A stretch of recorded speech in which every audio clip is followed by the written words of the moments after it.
and it's going to be an offer. It's not like they mandate them to come for that shift. And they only call them if someone calls in or they are short-staffed. They have the choice and the right to say, okay, I want to work or I do not want to work. Sometimes they even offer them extra incentives to ginger them to come and work. So your wife is not at work today, sir. This man said, he was like, what do you mean? How come he's not in the know that this lady only works for 3 days and takes 3 days off? Where does she go? She dresses up to leave the house every day. She even wears her scrub. It's not like she's wearing mufti that will say, okay, because she's wearing mufti, maybe she's going somewhere else. This one, she will spray perfume, do her face full of makeup. As at this point, it was not still thinking maybe there was anything to it. Everything was all happening at the same time. So he called her friend. So when the man called the friend to ask after her, have you seen your friend? We are in so place now and we really need her attention. Some documents need to be signed. Do you know how I can get her or where she might be? Because I've called the agency and they said she's not even at work today. That one is a long story. Please just help me get her so that we can just attend to this boy. The friend said, okay, don't worry, I'll call you back. Let me see if I can call some of our other friends. Maybe she's with them because this one that our number is not going. Don't worry, let me call you back.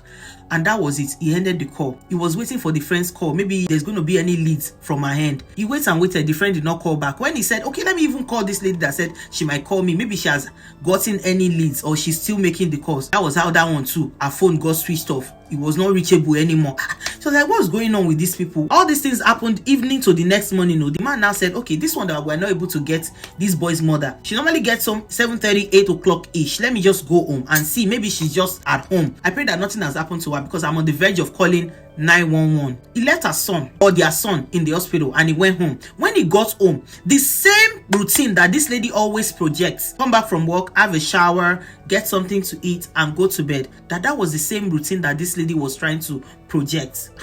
That everything was now happening like film. How come I've never noticed this? Look at this lady doing the exact same thing and they said she never came to work. She wasn't supposed to work yesterday. He was so furious, but he was just holding it in. He now asked the lady with the softest voice because he knows that this battle, he wants to win it. Come and explain to me. I don't want it to be what I'm thinking. Then he just asked her, where have you been since yesterday? We've been trying to reach you. You didn't even ask of your son. He said, I know my son should be in school by now. He said, no, your son is not in school. He's in the hospital and I've been trying to call you since yesterday. They called me from his school to come pick him up, that he was running a high fever, and when I got to his school I just couldn't do anything but to call 911 because normally when she's in the hospital she always tells the man, oh, don't call me. When you call me and I don't pick because you might distract me, just send me a text. When you send me a text, I will definitely respond to your text. And that's how they've been communicating. So the guy said when he called her and she didn't pick, he started texting her, how come you didn't see any of this? He said, my phone is in my bag, I've not even turned it on. I said, okay, your phone is in your bag, you have not turned it on. Can you tell me why you switched off your phone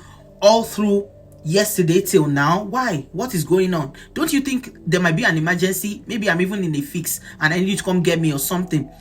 The lady said, well, that she's more comfortable when she turns her phone off at work, that who is calling her, that everything was okay when she left the house in the morning. She was seeming so nonchalant. So the one that now shook her was when the man now said, I even called your agency and they said you were not at work yesterday. So where were you?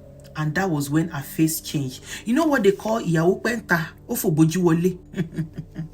Women know we are doing something. Hey God. That was how this lady flared up. Why would you be calling the agency? What if I no longer work there? I don't even know that you have the number of the agency. And you know how the guy knew the agency was working with? Because the guy's friend is his wife that used to work with them. When she finished nursing school and she was looking for a job, he was the one that spoke to his friend that, please help me tell your wife that my madam is looking for work. Can she help her to get some where she's also working? When they wanted to send that contact and the name of the agency, it was the husband that sent it to him directly.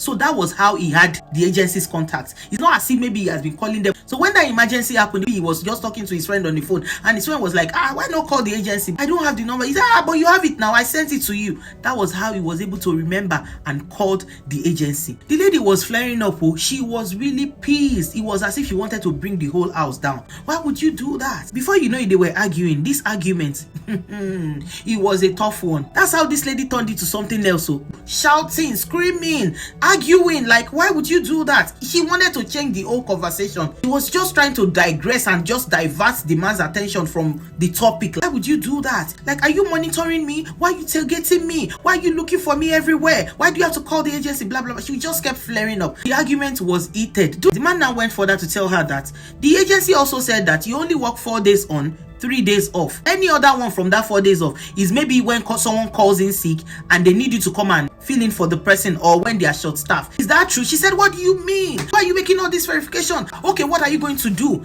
The man said, okay, I just want to know where you have been going to. Whenever you leave me in the house to care for your son, because he takes the son as his own son, though they don't have a child together yet. So it's like, where have you been? Where are you coming from? Every time that you dress up, that you say you're going to work, almost every day, it's only one day that you say is your off day. You pretend and project that day as your only off day. So what do you do with the rest of the days that you do not go to work? Where do you go to? Where do you dress up and wear the scrub and go to? Do you have another job or something? My dear, this lady just came out. He said, because I have another man. Listen, Mr. Man, what I did with you, I was not really feeling you, I was not really in love with you and all that. I just did it with you because you have been a helper to me since we've been dating. So when you got the deportation order, I didn't want them to send you back because you were so nice to me then. You were paying my bills, showing up for me, caring for my son. So while you were doing all that, I felt like we could make a real family. That was why I gave you a chance. I do not love you. I have somebody that I'm dating now that I intend to go all the way with. I've just been looking for the best way to pass this message to you. And now that you know, thank God. The man said he just opened his mouth like this. Words were not coming out. He couldn't sit down. He couldn't stand up. It was just really like, this is somebody that I live in the same house with. I pay all the bills. I make love to her when we want to. But we are doing husband and wife, and we feel that we are really husband and wife. But we know that something happened was what, made us to take that step as at then. That I was even still going to marry her either ways. Doing it then or doing it later, it doesn't mean anything. The man said he was just there. He just sat there. He couldn't say a word. This lady picked the car keys and he went to the hospital to tend to her son. So the man said after that day, she hardly talks to him in the house. She just does her thing, goes to work, come back, and it was the same cycle. She doesn't come home. Like before that, she stays home for just one day in a week, projecting it as her off day. That's what she's still doing. She works 4 days in the hospital and home care, but the 3 days she still goes to spend the night wherever she's spending the night. So for the fact that she feels that she has now come out to the man to tell the man that, I'm seeing someone now, she feels that she has the liberty to just sleep outside, come home whenever she likes, and still projecting that one day as her off. Now this man is asking for her opinion on this. What should he do? Although he has his PR card now, but he says he loves her and he wants to keep her. So what can he do to salvage the situation? Please, you guys, drop your comments before I drop my point of view.